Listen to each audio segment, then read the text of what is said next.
the final frontier, the cosmos, the void. These are all names for the biome above our atmosphere, which humanity dubs as outer space. Space has always fascinated us as a species for as long as the concept has even been feasible. I mean, can you really blame us? The vast void of nothingness just out of our reach, that anything can happen and it can change our lives as we know it. And we don't even have to know that it happened. I mean, Markiplier said it best in 2016. Hell, space has been so crucial to our scientific development, and it all started out as a race with Russia to put a man on the moon. Which we won, by the way. Sputnik, more like butt kick. Ayo. Okay, anyways. Around 2000 to 2010, there were a lot of movies about space travel. And I don't mean alien movies.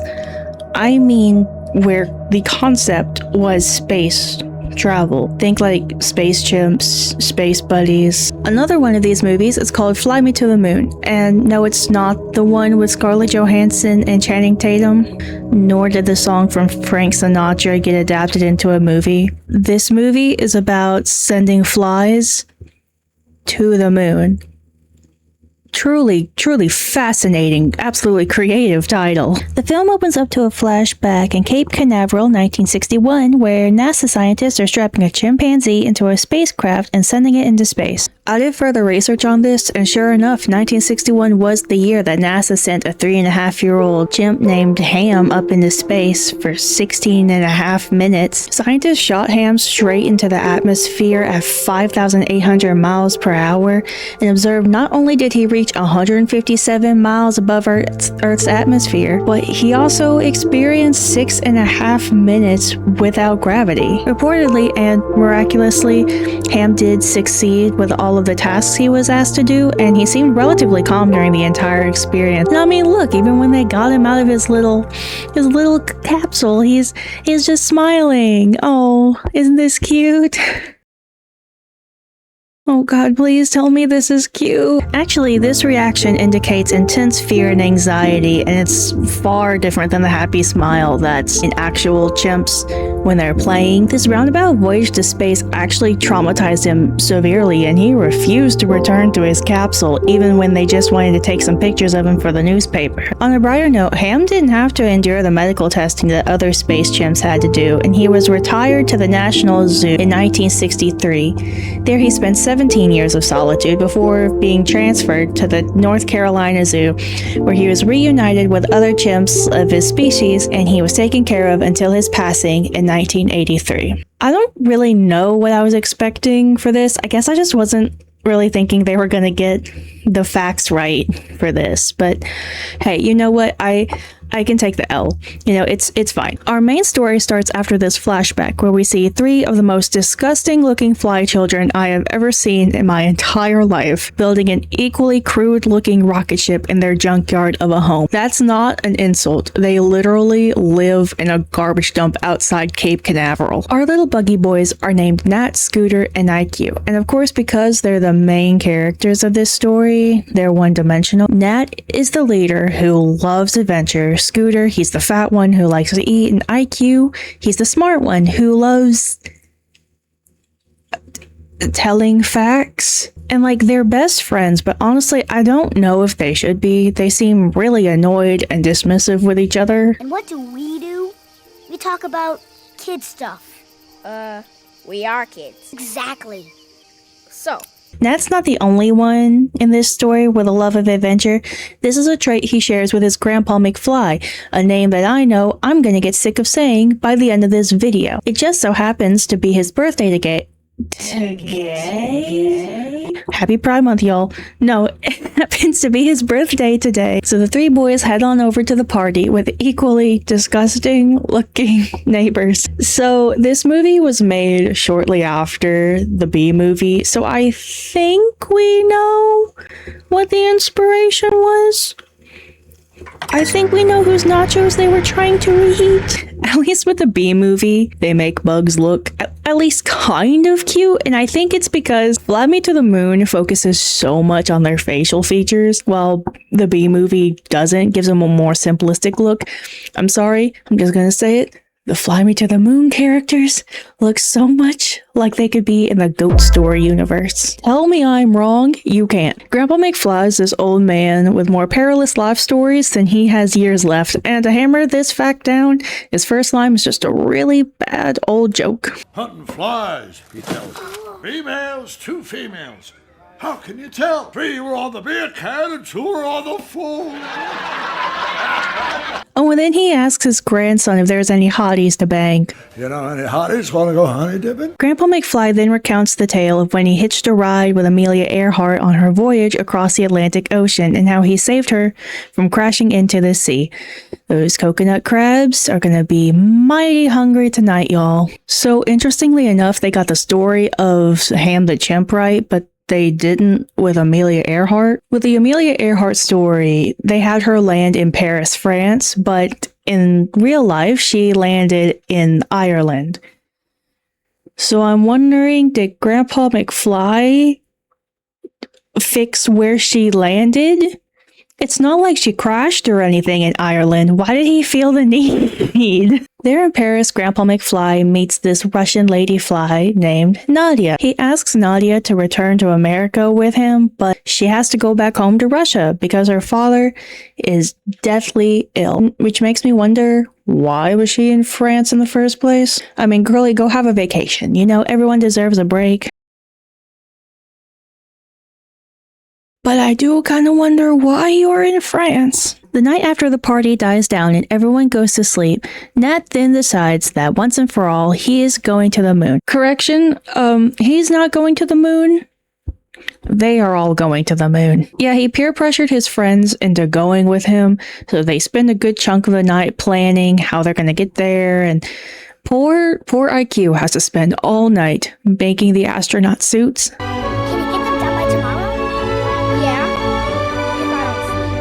Once Nat sneaks back in, this is where we learn that Grandpa McFly tried to be the first flight to go to space with Ham, but a scientist kept knocking him off, so, I don't know, get wrecked, loser? Grandpa McFly told that story to kinda, I guess, discourage Nat to not go into space. Not really sure why he thought that would work, though. If anything, you gave him more of a reason to go into space because you didn't, and he wants to be like you. Regardless, nobody's surprised. Following morning, the 3 boys fly into this house because the father of the house works at NASA. So their plan is to sneak into his lunchbox. They'll go to NASA. Profit. Meanwhile, the boys' mothers are looking for their sons, and the maggot babies snitch on them. And and here's where I'm confused. Because, sorry, those maggots look so fucking gross. Here's where I'm confused. None of the babies were there at that conversation. Granted, they were there when Nat kind of teased the idea of going to the moon, but there were no plans. They weren't there. Like the maggots, the little larvae babies, they had no way of knowing, right? Also, another thing, I'm not done. Weren't there a lot more of them in that bed? Like, Grandpa McFly was practically swarmed with them, and then there's only 2? I'm confused. Are these 2 only Nat siblings, and they all just kind of like share a bedroom? I don't know. I also don't like how they talk. Okay. They took a rocket to the moon, Mommy. In my opinion, the larvae should not be able to speak. They should be babies. They should be making like the cooing sounds because them talking feels wrong. During this entire thing, Grandpa McFly could not give a shit. The mothers have fainted. The mothers are freaking out. He is just smiling. And even when they go to the launch site to watch the boys go up into space, he doesn't really seem to be fazed by the danger that these literal fly children could be in. Dry up those tears, because your boys are about to make history. Women! Yeah, that's right. You tell them. Tell them to go back to the house and make you a sandwich, bro. God, he's so annoying. Also, the little camera zooms that happen, they make me laugh because, so first off, they're not great quality. And also, I like to think that among all of these different, like, human cameramen getting on the human news, there's a bug with a really tiny camera also zooming in. So the boys are now stowed away in the rocket ships that are scheduled to be in space for a week. A week? A week? A week? Yes, a week. Houseflies only live for about a month, so this is a quarter of their life, just up in space. Up in space, the astronauts head off to bed, and then we're taken to Russia, where these 3 flies are like super pissed that America's making it to the moon before them. This leads me to believe that the Russian government hired these 3 flies because why else would they care? Now, I'm not asking why do the Russian flies care about the results of the space race. I'm asking why the Russian flies care. Because once again, they're fucking flies. Scooter said it best in the beginning of the movie. We're flies. We buzz around, eat, make humans go crazy. This is also where we learn that Grandpa McFly's little lady friend from the past is this fly. With the introduction of these Russian flies, we have a new conflict to the story. This is Jaeger. And Jaeger. Sorry, I had to do it. Kind of smell. What the? Like a baka. His henchmen and him are going off to Cape Canaveral. Him and his henchmen are going off to Cape Canaveral to try and sabotage the Apollo 11 trip. Oh my god. I'm gonna be honest with y'all, this part's a whole lot of nothing. The astronauts are having an issue with the connection of the control board to the engine, so the flies sneak into the wire and plug it back in. My issue with this scene and other scenes like it is like there's a whole lot of buildup and a whole lot of risk, only for the result to be unsatisfying. We've got to put it back in. Let's get out of here. I think it's primarily with the music design and just the general animations, because this would have been good if it was just set up properly. And I know this movie is for kids and I'm not the target audience, but when I saw this movie in the museum when I was 7, you know what part stuck with me the most? Amelia Earhart sneezing out Grandpa McFly, because it was fucking disgusting. Yo, speaking of Grandpa McFly, here he is with the mysteriously summoned larvae. Where did they come from? Whose kids are these? Back in space, little hitchhikers are excited to get onto the moon, but are ambushed by an astronaut with bug spray. Sorry, it's come to my conclusion that I never thought that was a sentence that I'd ever get to say. Man, do I love what I do. Also, Nat thinks his friends are dead. Until after this fade to black. Yeah, they didn't have to do all this. That's a lot. And also, I'm not gonna bully a child actor for his acting. But I think Nat could have put a little bit more energy into this line. IQ. Wake up. Scooter. Please. What have I done? What have I done? Anyways, yeah. Everyone's fine. They realize that they have to free themselves from this glass tube prison. Despite all my rage, I am still just a fly trapped in space. Luckily for them, the zero gravity loosens up the tubes and the most unclimactic sequence happens.